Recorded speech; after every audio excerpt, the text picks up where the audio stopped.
What's going on, everybody? Welcome to my YouTube channel. My name is Kieran, and I help people using a spiritual perspective. So today's video, it's about something. I'm not exactly sure what, but it's probably informative. I have no idea. So today's topic will be about the contradictions of New Age spirituality, because there are many, many contradictions, and I'm not going to go over all of them. I'm really going to focus on two in particular, because these two things, I think, at least from my own life, have affected me in a sort of confusing, negative sort of way. And I don't want anybody who might be going through these processes or kind of entering into the spirituality, this kind of perspective, this world. I wouldn't want them to go through the same things and experience the same confusion that I did. So those two things, the biggest contradiction that I've been able to that I've found within spirituality, that I feel like I argue with just in my head mentally in the shower, is these two ideas. So one is very, very common. Everybody loves this idea of law of attraction, which essentially, boiling it down, is you create your own reality. You can manifest whatever you want as long as you just believe hard enough and do all these crazy actions. And you just have to really, really, really believe, and you will get what you want, right? It steals from the sort of a bit of theft from this concept called the bootstrap mentality, which is very popular from sort of self-help books in the mid 20th century, that kind of say this idea about, like, no matter just as long as you work very, very hard, you will be successful. That's essentially what the bootstrap mentality boils down to, because you pull yourself up by your bootstraps and you do what needs to be done, and then you'll become successful. And that's been applied into spirituality, just with different language. And a lot of people essentially believe that they can manifest whatever they want. Okay.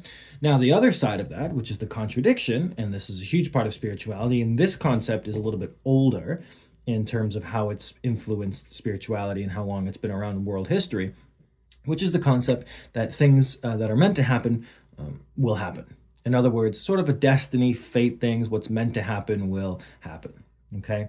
And this one's a little bit more free flowing. It's a little bit more open ended. It essentially is saying, like, hey, you can worry and you can stress and you can take as many actions as you possibly could, but ultimately the thing that's meant to happen won't pass you by, because that's what's going to happen. Okay. Now, like most things, I would say that the truth is somewhere in the middle, right? Because if you do nothing and expect to manifest everything that you want, and you're probably not going to get it, right? But also at the same time, if you just keep on taking all these actions towards this one particular goal, there's actually no guarantee that you're going to get it. And you can try to manifest as many, many things as you really want to, but that doesn't guarantee the successful end result. And it doesn't guarantee it for many reasons. One, humans are terrible at knowing what they want. How many times have things that you've wanted and desired changed over your lifetime? Even within a year, you could probably find some things that you don't feel the same about, right? So what you might want might not actually be good for you, right? Another great example would be the fact that getting everything you want would turn you into a massive asshole. I mean, can you imagine having gotten everything you've ever wanted? Terrible. And sometimes the things that you do want, and you do get them, they don't really work out in the way that you thought, that you fantasized about. So just being able to manifest everything blindly, and you're this perfect, awesome little manifester, it doesn't necessarily mean that you'd be any more successful or happy than anybody else. Everybody's goals and ambitions and desires and insecurities, they're different, right? People have different lives, different needs, different wants. So this idea that you can just manifest whatever you want is not only illogical, but it's spiritually redundant, because you wouldn't actually grow as the person that you're meant to grow into if you were able to manifest everything you want. And yet so many people believe fundamentally that they are failing spirituality because they're not manifesting everything that they want. They don't have this amazing house. Look at that car that I wanted, that awesome love connection. And it's crazy, because there's lots of successful people on the planet that don't even have everything that they want.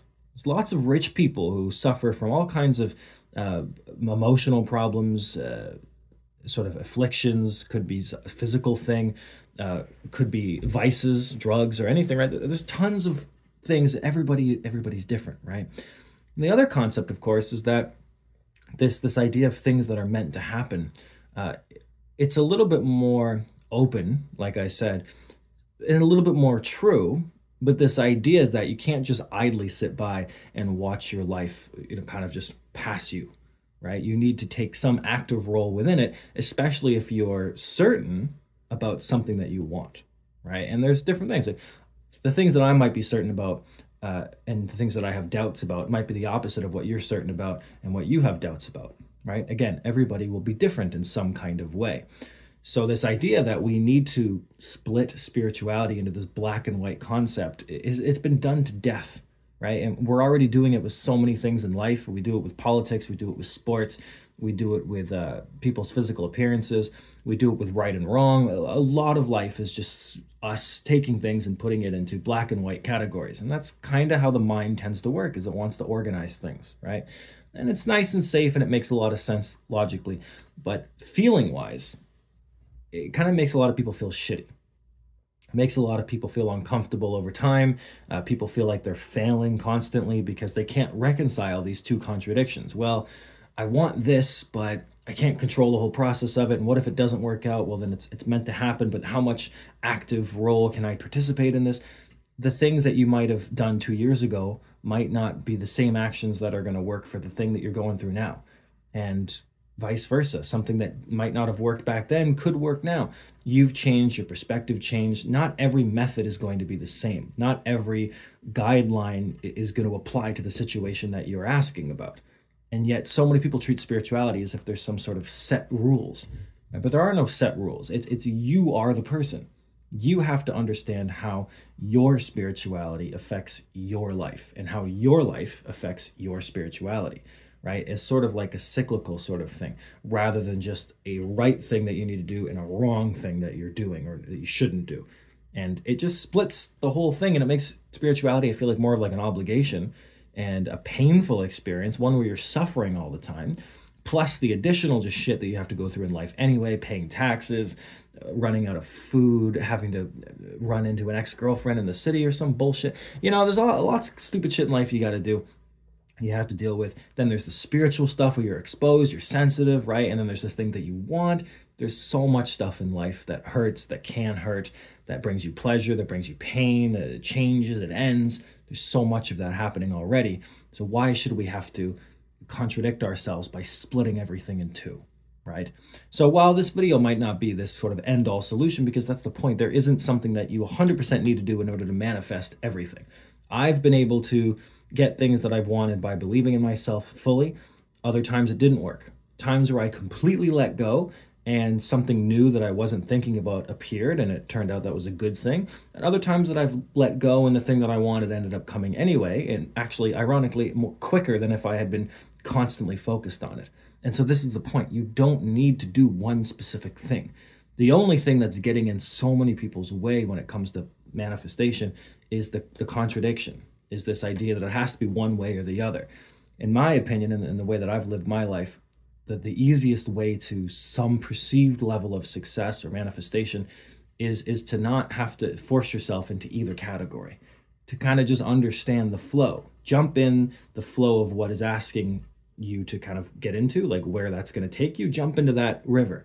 Don't jump into this river that's taking you this way, but you're mentally thinking, well, it needs to go here. Just go with the flow of what's happening currently in your life, because it will change over time.